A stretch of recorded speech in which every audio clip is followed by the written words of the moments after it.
உங்கள் மண்ணில் இருக்கக்கூடிய மக்கள், உங்களுடைய நாட்டினுடைய போர் வீரர்கள் ஒரு போரின் போது கைது செய்யப்படுகிறார்கள் அல்லது சரணடைந்தார்கள். அவர்களை தடுத்து வைத்திருந்த பொழுது அவர்களை சந்திப்பதற்காக இந்த சமாதான காலத்தில் அவருடைய குடும்பத்தை விடுதலை புலிகள் அனுமதிக்கிறார்கள். அவர்கள் தமிழ் தேசத்தில் வந்து தங்களுடைய தடுத்து வைக்கப்பட்டிருக்கக்கூடிய உறவுகளை சந்திக்கிறார்கள். அவரிடம் ஒரு வாரம் தங்கிவிட்டு செல்லுகிறார்.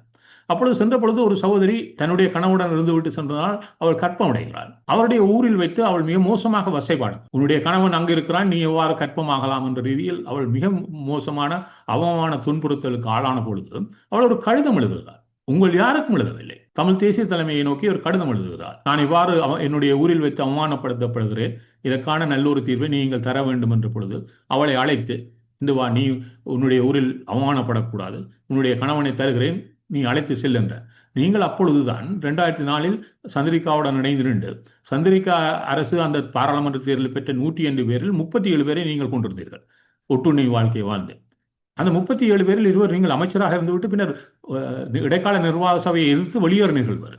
இப்பொழுது கேட்கிறேன், அந்த 37 பேரில் ஏன் நீங்கள் ஒருவர் கூட அந்த சென்ற அந்த சகோதரிக்காக அந்த ஊரில் பேசவில்லை? ஏன் அவளுக்காக நீங்கள் ஒத்தாசையாக இருக்கவில்லை? அப்பொழுதும் தமிழர் தலைமைதானே அவளுக்கான நிவாரணியாக இருந்தார். இப்பொழுது நீங்கள் பேசுகிறீர்கள், நாங்கள் கேட்க வேண்டியவர்களாக இருக்கிறோம்.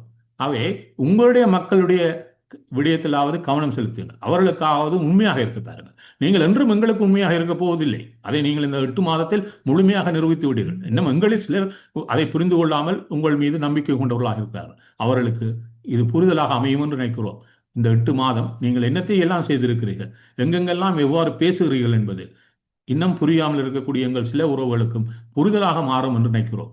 ஆனால் நீங்கள் உங்களுடைய மக்களை இவ்வாறு ஏமாற்றினீர்கள் என்று சொன்னார், அவர்கள் இந்த 5 ஆண்டுகளில் ஆட்சிகளை இலவாக தூக்கி எறிந்தவர்கள். அவர்கள் உங்களை தூக்கி எறிவதற்கு கனகாலம் இல்லை என்பது உங்களுக்கு இப்பொழுதே புரிகிறது.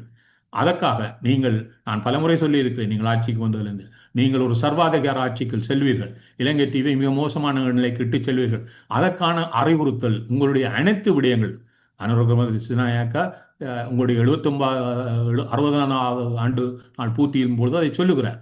எங்களை தக்க வைப்பதற்காக நாங்கள் இப்பொழுது 3/2 பெரும்பான்மையை கொண்டிருக்கின்ற பாராளுமன்றத்தில் என்னவித சட்டமூலத்தை கொண்டு வந்தாவது எங்களை காத்துக்கொள்வோம் என்றீர்கள்.